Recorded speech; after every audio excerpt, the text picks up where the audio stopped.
saya Teguh Lorenzo dengan NPM 245 Dengan saya Syafira dengan NPM 2451081. Dan saya Tingse dengan nomor NPM 2451044. Saya Javina Nabila Chandra dengan NPM 2451041. Dan sama-sama Action!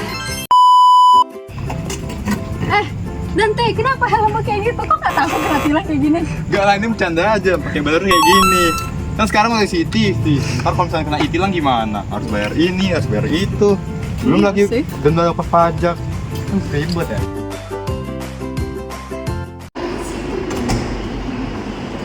Guys, kalian udah kepikiran nggak ya soal apa tugas kita yang PIH itu hukum dan rekayasa sosial?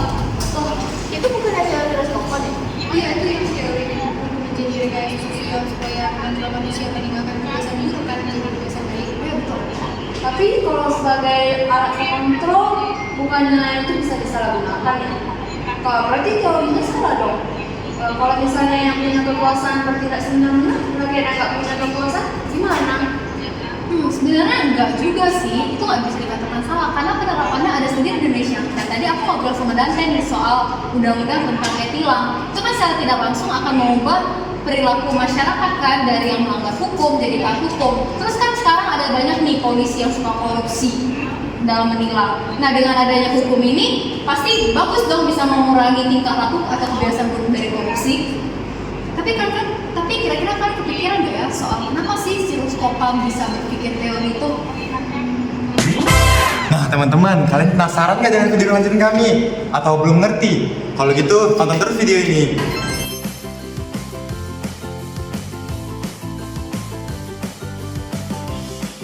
Hukum dapat didefinisikan sebagai seperangkat norma atau aturan yang biasa tertulis yang dibuat oleh pemerintah, gunanya untuk mengatur perilaku individu atau kelompok dengan tujuan menciptakan ketertiban, keadilan, dan perlindungan bagi semua anggota masyarakat. Rekayasa sosial adalah proses yang dirancang untuk mengubah kondisi sosial, perilaku, atau struktur masyarakat dengan cara yang terencana dan sistematis. Hal ini bisa berupa kebijakan, program, atau strategi yang bertujuan untuk menciptakan perubahan positif dalam masyarakat. Sebelum membahas teori Ruskopam, mari kita mengenal siapa itu Ruskopam. Nathan Ruskopam lahir pada 27 Oktober 1870 di Lincoln, Amerika Serikat. Ruskopam adalah putra dari Stephen Bosworth dan Laura von Rusko yang pernah menempuh pendidikan botani di Universitas Nebraska, lalu melanjutkan pendidikan hukum di Harvard pada tahun 1889 sampai 1890. Ruskopam juga pernah menjabat sebagai dekan hukum Universitas Harvard dari 1919 sampai 1939. Di saat yang bersamaan, Ruskopam juga menjabat sebagai hakim di Mahkamah Agung Amerika Serikat pada tahun 1916 sampai 1939. Dalam perannya sebagai hakim, Ruskopam menerapkan prinsip-prinsip hukum yang berfokus pada keadaan dan konteks sosial, sejalan dengan pandangannya tentang hukum sebagai alat rekayasa sosial. Melalui kombinasi teori dan praktiknya, Rusko memberikan kontribusi yang signifikan terhadap perkembangan hukum di Amerika Serikat. Dalam teori Ruskopam, ada juga aliran sosiological jurisprudence. Aliran ini merupakan salah satu aliran filsafat hukum yang mempelajari hubungan timbal balik antara hukum dan masyarakat. Tujuan aliran ini adalah untuk menemukan hukum yang ideal bagi masyarakat sehingga cita-cita hukum dapat tercapai melalui keselarasan dan harmonisasi dalam masyarakat.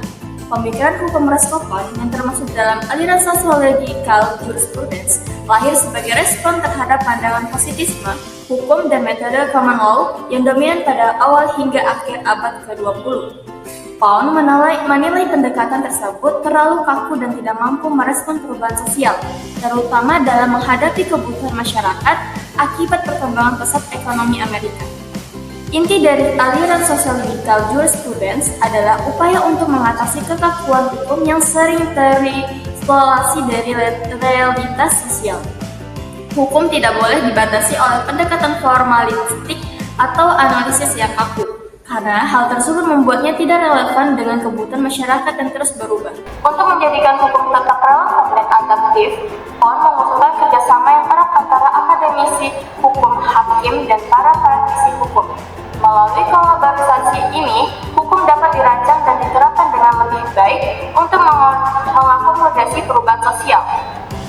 Konsep inilah yang disebut oleh Fromm sebagai social engineering, di mana hukum berfungsi sebagai alat untuk membangun dan menyeimbangkan kepentingan masyarakat yang efisien.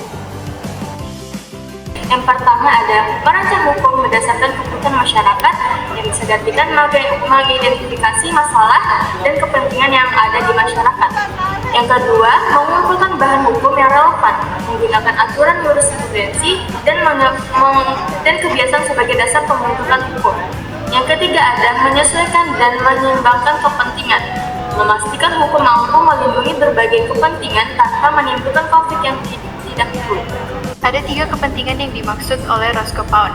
Yang pertama adalah kepentingan umum, yaitu kepentingan negara sebagai badan hukum dalam mempertahankan kepribadian dan hakikatnya. Lalu kepentingan negara sebagai penjaga kepentingan sosial. Yang kedua adalah kepentingan pribadi. Kepentingan ini tergolong pada 2 hal. Yang pertama adalah kepentingan pribadi. Contohnya seperti integritas fisik, kebebasan berkehendak, kehormatan ataupun nama baik, kebebasan kepercayaan, dan juga kebebasan berpendapat. Kepentingan ini biasanya menjadi bagian dari hukum pidana yang mengatur tentang penganiayaan, fitnah, dan lain semacamnya. Sedangkan kepentingan yang kedua, yaitu kepentingan dalam hubungan rumah tangga ataupun domestik. Contohnya seperti orang tua, anak, maupun suami istri. Kepentingan ini meliputi soal-soal perlindungan hukum atas perkawinan, hubungan suami istri, hak orang tua dengan anak. Lalu kepentingan yang ketiga yaitu kepentingan substansi, meliputi perlindungan hak milik, kebebasan menyelesaikan warisan, kebebasan berkontrak, dan hak untuk berhubungan dengan orang lain. Lalu kepentingan yang terakhir, ada 6, yaitu kepentingan sosial. Yang pertama adalah kepentingan sosial dalam soal keamanan umum. Lalu ada kepentingan sosial dalam hal keamanan institusi sosial, kepentingan sosial menyangkut moral umum, kepentingan pengamanan sumber daya sosial, kepentingan sosial menyangkut kemajuan sosial, dan yang terakhir kepentingan sosial menyangkut kehidupan individual, baik itu berupa pernyataan diri, kesempatan, maupun kondisi kehidupan. Contoh penerapannya, yang pertama kebijakan e-tilang.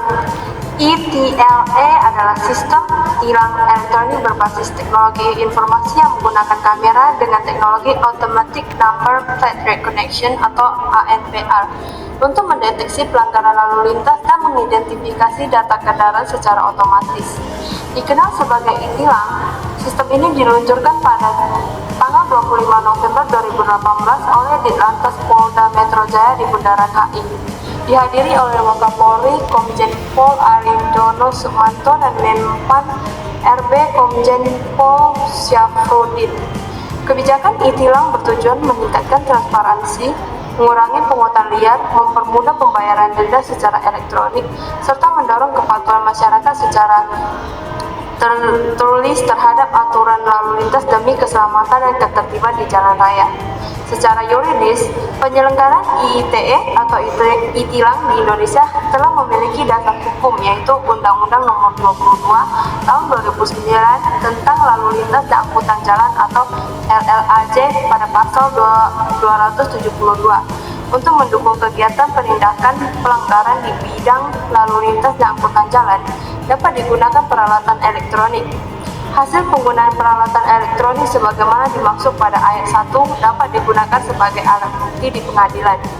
Kalian tau gak sih guys, teori para pendukung teori Roscoe Pound itu percaya kalau hukum harus berkembang sesuai zaman. Karena kalau dipikir-pikir, masyarakat itu kan selalu berkembang, otomatis hukum juga gak boleh ketinggalan zaman dong. Dan juga hal ini menjadi sangat penting karena hukum itu dianggap tidak hanya sebagai alat untuk menghukum, tapi juga untuk membangun masyarakat yang lebih baik. Contohnya adalah penerapan e-tilang, di mana menggunakan teknologi untuk mengurangi pelanggaran lalu lintas. Nah, kebijakan ini itu tak cuma untuk membangun masyarakat yang lebih tertib, tapi juga sebagai menghindar praktik korupsi dan juga membuat hukum menjadi lebih transparan. Namun, teori Roscoe Pound juga bukan tanpa kelemahan. Salah satu masalah utamanya adalah penerapannya. Di negara berkembang seperti Indonesia, salah satunya korupsi, birokrasi yang berbelit, dan infrastruktur hukum yang belum sempurna. Karena dalam penerapan teori ini menjadi tantangan besar bagi mereka. Hal ini bersifat menimbulkan keputusan hukum yang tidak konsisten karena terlalu bergantung pada pandangan pribadi mereka sendiri. Kritik lain datang dari soal keadilan. Dan fokus teori ini pada rekayasa sosial bisa membuat hukum lebih condong pada kepentingan mayoritas, sehingga mengabaikan kelompok yang lebih kecil dan lemah. Jika tidak hati-hati, hukum justru bisa menjadi alat tindas. Nah, jadi kesimpulannya bahwa teori ini menekankan pentingnya hukum untuk bisa menyesuaikan diri pada dinamika masyarakat terus berkembang, di mana hukum bukan hanya sebagai alat penegak, namun hukum juga bisa menjadi sarana untuk membangun kesadaran dan tanggung jawab sosial dari masyarakat itu sendiri. Namun, dalam penerapannya kita memiliki beberapa tantangan, yaitu korupsi, birokrasi yang rumit, dan juga infrastruktur hukum yang belum sempurna. Tetapi dengan adanya penerapan e-tilang dan juga mekanisme andal, hukum di sini menunjukkan lebih relevan dan lebih adaptif. Nah, jangan lupa yang perlu diwaspadai yaitu penyalahgunaannya karena dapat menindas kelompok minoritas. Oke, mungkin segitu saja dari saya. Terima kasih. Baik, jadi gitu aja video kami. Kami mohon maaf apabila ada kesalahan dan terima kasih. Bye-bye.